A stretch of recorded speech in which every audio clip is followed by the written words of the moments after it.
आज के इस वीडियो में हम जानेंगे कि उभयधर्मी ऑक्साइड किसे कहते हैं और कोई भी इसके दो उदाहरण मैं आपको बताऊंगा। ठीक है। और बड़ा ही इंपॉर्टेंट क्वेश्चन और हर साल पूछा जाता है। देखिए नाम में ही लग रहा है उभयधर्मी ऑक्साइड। उभयधर्मी मतलब जो दोनों में गुण एक समान प्रदर्शित करेगा। ठीक है। जो दोनों में एक समान गुण प्रदर्शित करेगा। ठीक है।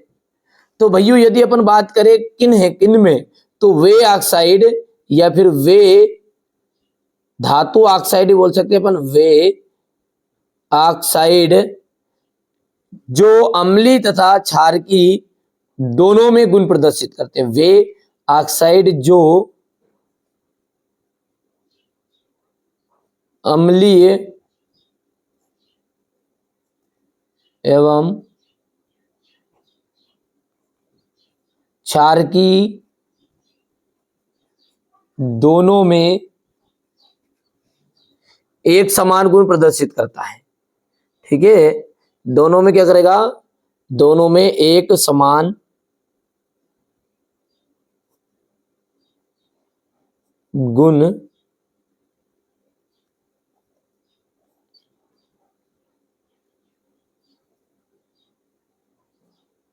जो दोनों में क्या करेगा? एक समान गुण प्रदर्शित करता है। क्या कहलाता है? उभय धर्मी ऑक्साइड कहलाते हैं।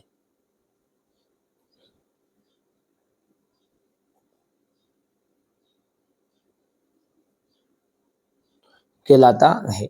बहुत ही सिंपल है। यानी कि यदि अपन अम्लीय माध्यम और क्षारीय माध्यम कहे, ठीक है, दोनों में ही एक समान गुण बताएगा, उसे अपन कहेंगे उभयधर्मी ऑक्साइड। यदि हम इसको और अच्छे से परिभाषित करें, वैसे बच्चों ना परिभाषा पूछी जाती है। देखिए मैं ना आपको पैटर्न के हिसाब से पढ़ाता हूं अधिकतर, है ना। ठीक है। तो आप अच्छे से तैयारी करो। तो परिभाषा यदि कोई पूछे आपसे तो आप ये परिभाषा भी यहां से उस उदाहरण के द्वारा आप समझिए। यहां पर है एल्यूमिनियम ऑक्साइड जो है ना, ये HCl है। HCl क्या है? धातु है, हाइड्रोक्लोरिक अम्ल। ठीक है। और जब सॉरी अम्ल है ये ना, ये अम्ल है। और NaOH क्या है? ये क्षार है। और ये धातु ऑक्साइड है। कौन सा? ये Al2O3। ठीक है। Aluminium oxide. तो एल्यूमिनियम जो ऑक्साइड है वो अम्ल के साथ क्रिया कर रहा है ना, तो क्या बना रहा है? जल। और इसको कहेंगे लवण। ये क्या है? एक तरह का लवण है। ठीक है। तो अम्ल के साथ क्रिया करी तो भी लवण और जल बनाया। और क्षार है ये NaOH क्या है? क्षार है। तो यदि क्षार के साथ क्रिया करेगा तो भी ये भी एक लवण है और एक ये जल। तो यानी हमने हमने इस चीज पे फोकस किया कि अम्ल और क्षारों दोनों से क्रिया कर रहा है तो लवण और जल प्रदान करा रहा है।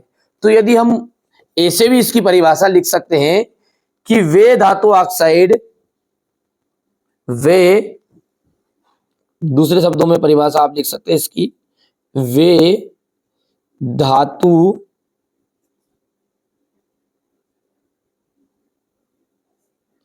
ऑक्साइड जो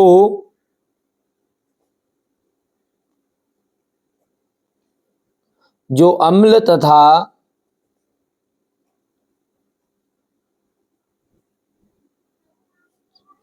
क्षार को दोनों से अभिक्रिया करके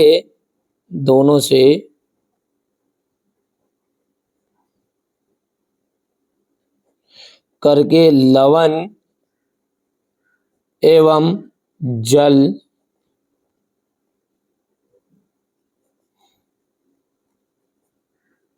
प्रदान करता है।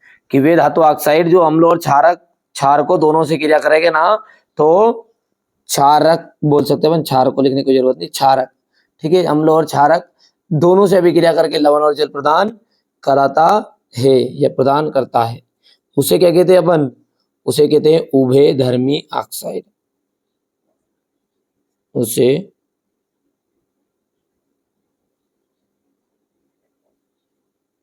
उभयधर्मी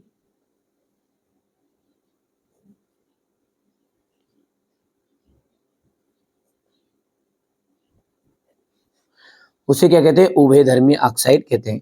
बच्चों इसका उदाहरण बहुत ही इंपॉर्टेंट है ना। उदाहरण की यदि हम बात करें,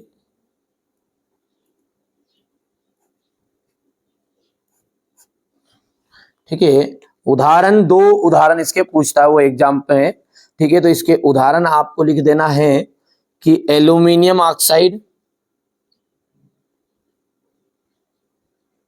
ठीक है भैया, एल्यूमिनियम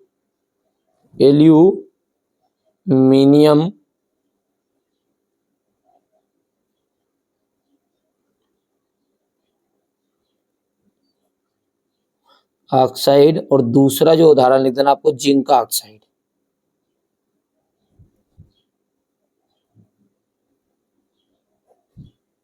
और ब्रैकेट की यदि बात करें तो एल्यूमिनियम ऑक्साइड का फॉर्मूला होता है Al2O3 और जिंक ऑक्साइड का है ZnO। बहुत ही इंपॉर्टेंट चीज बताई मैंने, बहुत ही ज्यादा इंपॉर्टेंट है ना। तो ये बच्चों मैंने उभयधर्मी ऑक्साइड क्या होता है और इसका उदाहरण सहित आपको बता दिया है। ठीक है, इससे पहले वाले वीडियो में मैंने बहुत सारे इंपॉर्टेंट क्वेश्चन बताए, मैं सिलेबस के अकॉर्डिंग पढ़ा रहा हूँ बच्चों, और मोस्ट इंपॉर्टेंट क्वेश्चन भी बता रहा हूँ। ठीक है, आप अच्छे से तैयारी करिए, और कोई भी दिक्कत है बेधड़क कमेंट करिए। ये चैनल आपका चैनल है, आप मेहनत करोगे, अच्छे से पढ़ाई करोगे, तो मैं भी आपसे 2 गुनी 3 गुनी 4 गुनी ज्यादा मेहनत करूंगा और आपके लिए अच्छे अच्छे प्रश्न उत्तर अच्छे से समझाने का कोशिश करूंगा। कोशिश की है मैंने कि आपको याद यहीं पे हो जाए, और हो सकता है याद हो भी गया होगा। मेरे हिसाब से तो मैंने अच्छे समझाने का प्रयास किया, फिर भी आप कमेंट करके बता दीजिएगा आपको समझ में आया है या नहीं आया, और कौन सी चीजों पर आपको वीडियो बनवाने हैं, जरूर आप कमेंट कर दीजिएगा। चलिए, तो मिलते हैं अगले वीडियो।